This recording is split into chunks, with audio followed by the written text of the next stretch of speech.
Three Russians, two airplane pilots and a professor, are in Juneau this afternoon en route to the Arctic to attempt rescue of 89 marooned men on an ice floe. The Daily Alaska Empire, March 20th, 1934. It was definitely noteworthy news. The Chelyuskin rescue, if successful, would be the largest-scale Arctic rescue in history. The shipwrecked men had already been forced to endure 2 dangerous months on the ice. It seemed likely that time was starting to run out.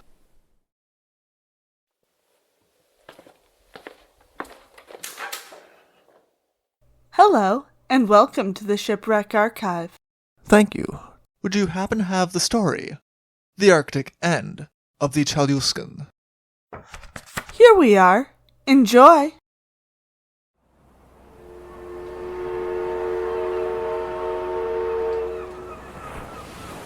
The Chelyuskin was built at the request of the Soviet government in 1933, though she was initially named the Lena. The 7,500-ton steamship would receive her new name almost immediately upon reaching her destination, one that would better fit her purpose. She was named Chelyuskin after the famous Russian navigator, and was built with the sole intention of sending her to the Arctic. In 1932, an icebreaker named the Sibiryakov had made a history-making voyage through Hudson's long-desired Northeast Passage, something that had long been considered impossible due to the heavy ice. This proved it could be possible, but since icebreakers had very little cargo capacity, the next step was to test if a specially made cargo ship could manage it. It was all part of the Soviet 5-year plan of 1929, which had put a special emphasis on Arctic exploration. If the Northeast Passage really was possible, then it would be a huge boost for Russian trade possibilities.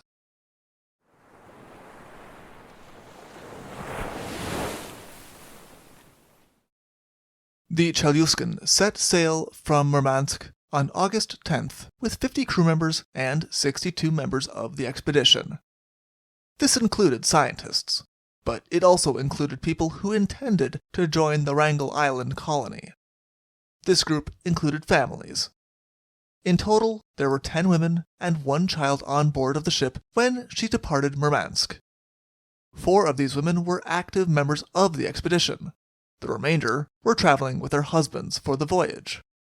The number of children increased by 1 in the Kara Sea, when on September 1st, a surveyor named Vasilyev and his wife, who were both headed to the Wrangel Island colony for the winter, had a baby daughter. They named the baby Karina, in honor of her birthplace on the Kara Sea. September also brought the first signs of heavy ice, though, something that was a cause for concern for those on board. Some people were sent on shore to a settlement rather than continue the voyage. They were the sick, or those who had been weakened, people it was worried would not be able to survive the possible fate of the Chelyuskin. Everyone on board knew that she might not be able to push through the ice for long. The only way that they were able to advance at all was with the members of the crew out in front of the ship on the ice, chopping a path for her. But no one could be certain for how long that would work. The ship was averaging 3.5 miles a day in this fashion, though. Professor Otto Schmidt, who was in command of the Chelyuskin expedition, would later recall with some regret that they were only 15 miles away from the Pacific Ocean on November 3rd, when a heavy storm came up from the south. The Chelyuskin had already been battered by some of the ice, and had developed leaks, though she was not in danger. With this storm, she was entirely locked in the ice. The storm blew the ship 100 miles to the north, with no way for them to stop themselves. They were no longer able to fight against it. The temperature was now reaching 40 below, and they could only hope that their ship would last until the thaw. This proved to be a fleeting hope. Through all of this, the Chelyuskin remained in contact with the shore through their radio set. They reported that their deckhouse was covered in a thick coat of ice, but that everyone on board, except those who were sick, intended to stick with the ship. With the aim of taking off the sick, the icebreaker Litki was sent to stand by the Chelyuskin and take off anyone who could not continue the voyage. But even the icebreaker was forced to turn around as it neared the position of the Chelyuskin. It had become icebound by the moving ice floes that now surrounded the steamer. On December 1st, the Chelyuskin was in a difficult enough position that they sent a message to the Soviet government by the ship's wireless that they were preparing to abandon the ship and take to the ice. A change in the wind caused the ice around them to break up, though, and the crew took back on board the provisions they had put on the ice, and prepared to continue their very slow voyage.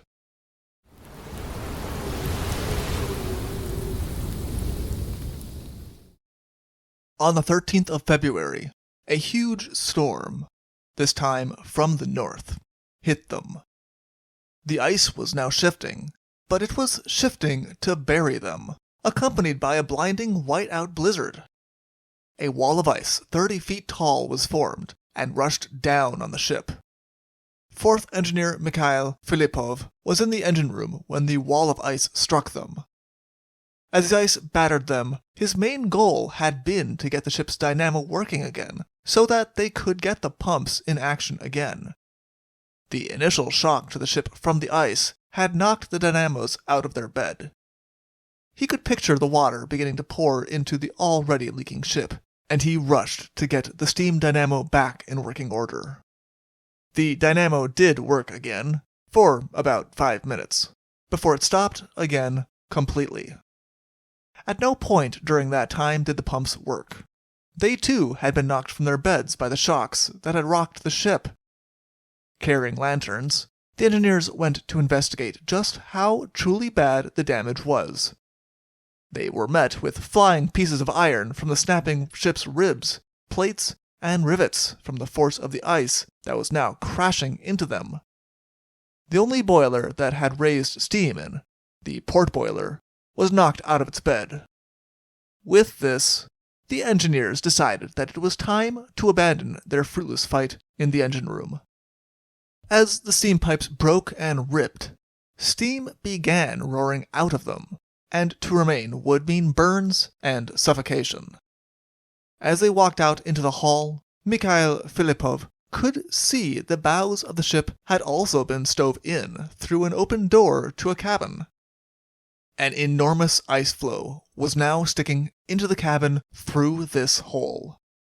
On deck, Dr. Schmidt waited until the water had reached the upper decks, and then gave the order that they had all known might be possible at some point. All hands on the ice. They were abandoning the Chelyuskin. Before departing, Krenkel, the wireless operator, sent a message to the Soviet government. On February 13th at 1530, 155 miles from Cape Severny and 144 miles from Cape Wellen, the Chelyuskin sank, crushed by compression of the ice. With this message, he joined the others on the ice. The only person to not escape the ship was a young man who served on Dr. Schmidt's staff. He was crushed by the falling beams of the ship as it was torn apart. The ship was being torn open by the ice from the bow to the poop deck. It took 2 hours for the Chelyuskin to sink between the order to abandon and the last of the ship being seen. Dr. Schmidt and the ship's captain, Captain Veronin, were the last to abandon the ship. Both of them jumped onto the ice only a minute before the ice closed over the Chelyuskin entirely. 104 people now stood on the ice with no shelter. This included the 4-month-old infant that had been born on the ship.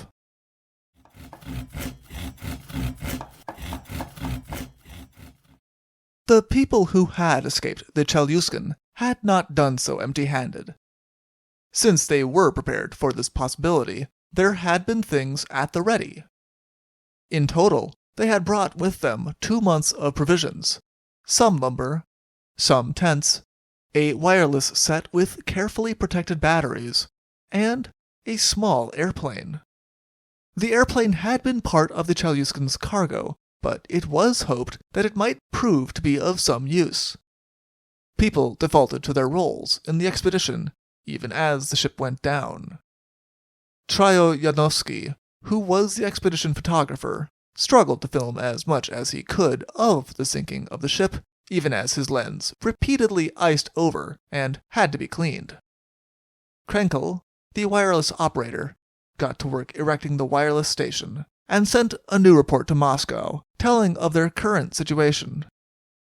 Fadikov, who was a physicist, pitched a tent on the ice before anyone else, and from its shelter he began to measure the vibrations of the ice.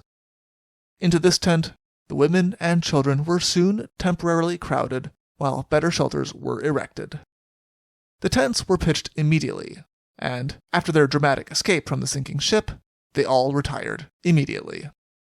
The next day, with no certain date of rescue, work began on a camp that would allow them to wait until they could be rescued. Out of the wreckage of the Chelyuskin and the lumber that they had landed, they were able to construct a building that housed 50 of the members of the expedition, with everyone else still having to shelter in tents. This bunkhouse was used to house women and children, as well as the sick and the people who were considered less likely to be able to survive in the tents. They also constructed a kitchen building and a tower. Meanwhile, as their status message reached Moscow, a committee was immediately formed to plan their rescue, though there was some skepticism from the international community. Those who pointed out the dark history of Arctic explorers in general, and their low rate of survival. A loose plan was already being made for how a rescue might look. Arctic explorers Larsen and Sverdrup voiced their doubts that it would be possible for a rescue to take place at all. Considering the location of the people of the Chelyuskin, as well as the conditions, it was decided that any rescue was going to have to be done by airplane. The people in the newly built Arctic camp began to receive messages. One of them was a message of encouragement from Stalin, and the other was information that they were planning to rescue them by airplane. The people in the camp began a new project, building an airstrip on the ice so that any plane that did come to rescue them could land. With frequent ice heaves, snow, cracking, and other challenges, maintaining this airstrip would prove to be a constant task for the people in the camp. As could be expected in a camp full of scientists who had all been selected for an Arctic expedition, once the camp was organized, studies resumed, and Dr. Schmidt initiated a series of lectures from the members of the camp to attend, so everyone stayed occupied. On the 16th of February, it was published in the newspapers internationally that the people in the camp had sent out a message that they were in good spirits. This was considered a fairly big piece of information, considering the situation that they were in, especially since even though some of the best airmen in Russia were participating in the mission to rescue the people from the ice, several attempts had already failed at this point.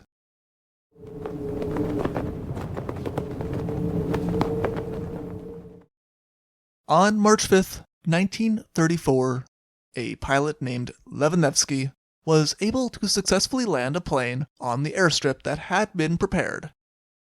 Though all of the planes involved in the rescue effort were by necessity small, and he was not able to carry many people. It was decided that the women and children would be evacuated first, though Dr. Schmidt did admit that most of the women had no interest in such special treatment, and objected. In the end, they were loaded onto the airplane, and there were now only men left in what was now known as Camp Schmidt. Levanevsky landed the women and children in Wellen, and made another attempt. But this time he was forced down by fog over Van Karam, and his airplane was damaged. The people in Camp Schmidt were going to have to wait a while longer. For those who were still living in the camp, life was not exactly easy. They were at the constant mercy of the shifting ice and weather. Only a couple of days after the women and children had been successfully evacuated, the ice under the bunkhouse that they had built shifted, and the cabin was torn in two while the men in it were asleep for the night. Miraculously, no one was hurt in the incident, but half the cabin was swept away by the ice, and they had to rebuild it. The people who described where they had been camping later compared it to the top of a volcano. Always shifting, active, and sometimes explosive. They were not able to change their location, though. Their position had already been found once by the airplanes, and they had built their airfield here. To move would be to risk not being found again by the rescuing airplanes. All around them, though, the ice that they were camping on was beginning to break up, and the area around their camp was slowly reducing. On April 11th, 1934, the conditions had improved enough that 3 planes were able to make the trip from Welland to Camp Schmidt, and they were able to remove 64 people from the camp. On the 12th of April, 26, more people were taken by plane to Welland. The final group was removed on the 13th. In total, the airplanes made 25 trips in order to rescue the people who had been stranded on the ice. Krenkel, one of the last people to be removed, joyfully tore down the wireless station that had connected them to the outside world for 2 months. For the pilots, the rescue was a race against time, and they did everything they could to bring everyone to safety as quickly as possible, before the conditions turned against them again, or the airfield entirely broke up. One pilot, who flew a plane that only held 2 passengers as well as himself, managed to fit 3 people in the cabin instead, and then strapped 3 more people to the lower wings of his plane. Not a single person was harmed in the evacuation, and after a short rest in Welland, the people who had started their voyage in the Chelyuskin were flown to Moscow, where they were met with a jubilant crowd and a proud population. The pilots who had participated in the rescue received a newly made title. They were named Heroes of the Soviet Union.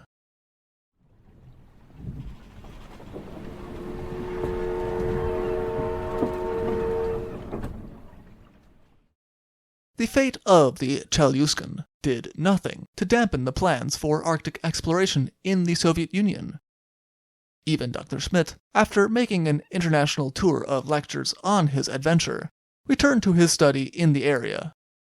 In 1935, another Russian ship made the newspapers. A cargo vessel named the Stalingrad, loaded with a cargo of soft pine from Siberia, came to anchor in London. The Stalingrad had the honor of succeeding where the Chelyuskin had failed. It had made the voyage in a single season, proving that the Northeast Passage was possible. The Stalingrad was not alone either. 3 other freighters had also made the voyage. They were accompanied by 4 icebreakers, meaning that this time the people on the ship had not been forced to get out and chop through the ice themselves. The government in Moscow announced that they were going to build even more icebreakers, even stronger ones, and station them along the Arctic coast, so that there would be ice-free trade routes for longer into each season. At the end of the expedition of the 4 freight ships, as well as the icebreakers, was a familiar name, Dr. Schmidt, who had taken the Chelyuskin as an encouragement that the project could be done, rather than a sign of failure. For more information, please see the Adelaide Mail from the 24th of July, 1937, or see other sources in the description below. Thank you for listening. Thank you for visiting the Shipwreck Archives. See you soon.